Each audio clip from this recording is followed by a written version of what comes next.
मीसा भारती जी आज बहुत बड़ा प्रोग्राम किए हैं। हम देख रहे हैं कि दानापुर, खगौल आसपास यानी पाटलिपुत्र लोकसभा से सभी लोग आए हैं, मुखिया हैं, प्रमुख हैं, आम आदमी है, सभी लोग आए हैं। इनके समर्थन में क्या कहेंगे? हम लोग उन्हीं के समर्थन में आए हैं। पहले तो मैं अपना परिचय आपको बता दूं। मेरा नाम लक्ष्मी पासवान है। महागठबंधन के साथ कार्य करेंगे और महागठबंधन के लिए काम कर रहे हैं। मीसा भारती जी भारी मतों से इस बार चुनाव यहाँ से जीत रही हैं और हम लोग इनको फुल समर्थन में हैं। 2 बार तो जनता इनको रिजेक्ट कर दिया है इस लोकसभा क्षेत्र से, तीसरी बार ऐसी क्या बात है ये जीत जाएंगे? इस बार कुछ बात अलग है पहले से, और इस बार में बात अलग है क्योंकि इस बार जो महागठबंधन का जो हम लोगों ने आगाज़ किया है, इसमें इनकी भारी बहुमत से विजय कराने का हम लोग संकल्प ले लिया है और किसी तरह की कमी नहीं होगी। आज देश के अंदर संविधान, लोकतंत्र, आरक्षण बचाने की लड़ाई है।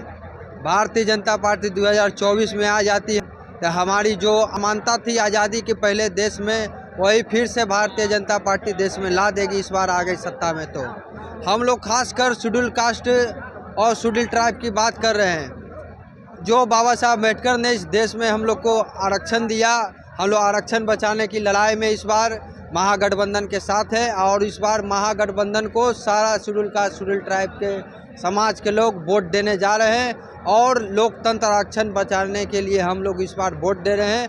गांव-गांव हर एक घर जाकर महिला हो, जो भी नौजवान हो, उनको बोलेंगे कि भाई इस बार लोकतंत्र नहीं बचा, आरक्षण नहीं बचा तो भूल जाना, तुम नौकरी तुम्हें नहीं मिलने वाली है। निजीकरण कर सब आरक्षण को समाप्त कर दिया गया है इस देश के अंदर। और वर्तमान में जान ही रहे हैं कि देश के अंदर कॉलेजियम सिस्टम है और हमारी लड़ाई जो जाती है सुप्रीम कोर्ट में, तो वहाँ तो न्यायपालिका में कॉलेजियम सिस्टम है। दलित पिछड़ा कोई शेड्यूल कास्ट के लोग जज जल्द बन रहे नहीं। हम लोग चाहेंगे कि इस बार इंडिया गठबंधन सत्ता में आएगी तो देश के अंदर न्यायपालिका में जो कॉलेजियम सिस्टम है वो समाप्त होकर न्यायपालिका में भी आरक्षण लागू हो कि हर एक समाज, दलित, मुसलमान, पिछड़ा, हर एक समाज से सुप्रीम कोर्ट में जज बने। कि हमारी जो लड़ाई वहाँ जाती वहीं जाकर हम लोग सड़क पे तो लड़ते हैं लेकिन न्यायालय में जाता है, फैसला उनके पक्ष में चला जाता है। इसीलिए हम लोग चाहते हैं कि इंडिया गठबंधन को वोट दीजिए।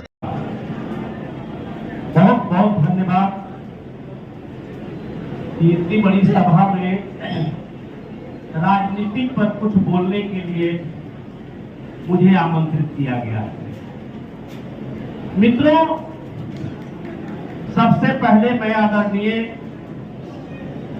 लालू प्रसाद यादव जी के लिए एक बार आप लोगों से आग्रह करेंगे कि जोरदार ताली हो। कि डॉक्टर B.R. अम्बेडकर भारत के नहीं, विश्व के सबसे बड़े विद्वान व्यक्तियों ने जो संविधान बनाया, उन्होंने आरक्षण की व्यवस्था की थी। अगर इस देश में कोई दबे कुचले हैं तो सबसे पहले मेरी बेटियां दबी कुचली हैं, जिसको आगे उठाने का काम श्री लालू प्रसाद यादव ने किया है। तो आज हमारी मीसा भारती जी आपके सामने मंच पर बैठी हुई है। मित्रों, ये मणिपुर भारत से बाहर नहीं है और टीवी और मीडिया पर सभी भाइयों ने देखा है मणिपुर की हालात। वहां मणिपुर की हालत बिहार में भी आ सकता है, इंडिया के किसी भी कोने में आ सकते हैं। जंगलवादियों की सरकार आएगी, आप नहीं बचोगे, आप नहीं बचोगे। लालू प्रसाद यादव समाज के लिए काम किए, जेल जाते हैं।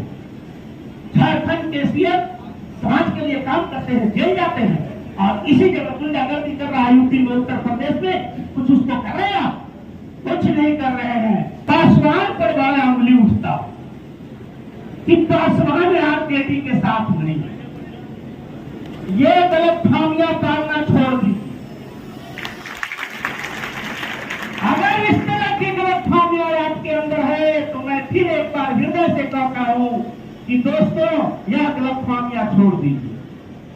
पासवान आपके साथ है, हृदय से साथ है, लाठी से साथ है, हर हाल में साथ है।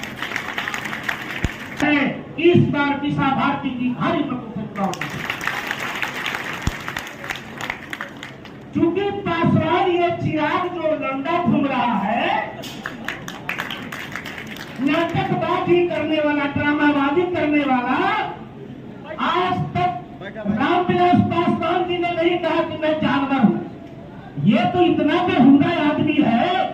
आज हम लोग वर्तमान स्थिति में इस देश में यहाँ खड़े हुए हैं जहाँ लड़ाई समता समानता की हो रही है।